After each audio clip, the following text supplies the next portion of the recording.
Hello again guys, welcome to my channel. Nakaka-inspire naman at nakakatuwang panoorin ang isang event ni Medeth na masakit sa mata ng mga basher. Grabe, wow na wow talaga ang eksena, isang nakakatuwang ganap ang naganap kamakailan sa Pure Gold, kung saan muling pinatunayan na blessed at supported talaga si Medeth. May napaka-generous na sponsor na nagbigay ng 100 pirasong leche flan para ipamigay ng libre sa mga tao. Ang kapalit lang, simple lang, mag-subscribe sa channel ni Medeth. Ang saya, diba? Libre na, may suporta pa sa content creator na mahal nyo.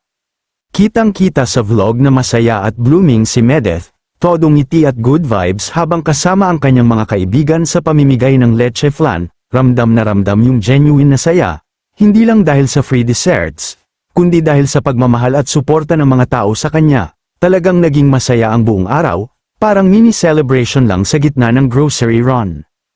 At hindi lang yan, habang andan siya, available pa rin ang mga t-shirts at pili butternut ni Medeth, kaya sa mga gustong masumuporta, pwedeng-pwede kayong bumili at makatulong directly sa kanya.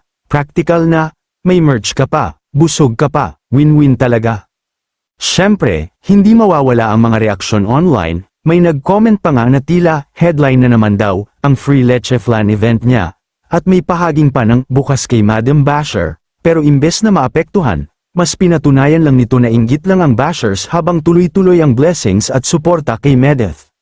Sa kabuuan, isa na namang feel-good at inspiring moment ito para kay Medeth at sa kanyang community. May sponsor, may saya, may libre, at higit sa lahat, may tunay na suporta. Kaya kung di pa kayo subscribed, alam nyo na, subscribe na. Baka ikaw na ang next na makakuha ng leche flan. Salamat po sa inyong suporta mga ka-vibes. Hanggang sa muli.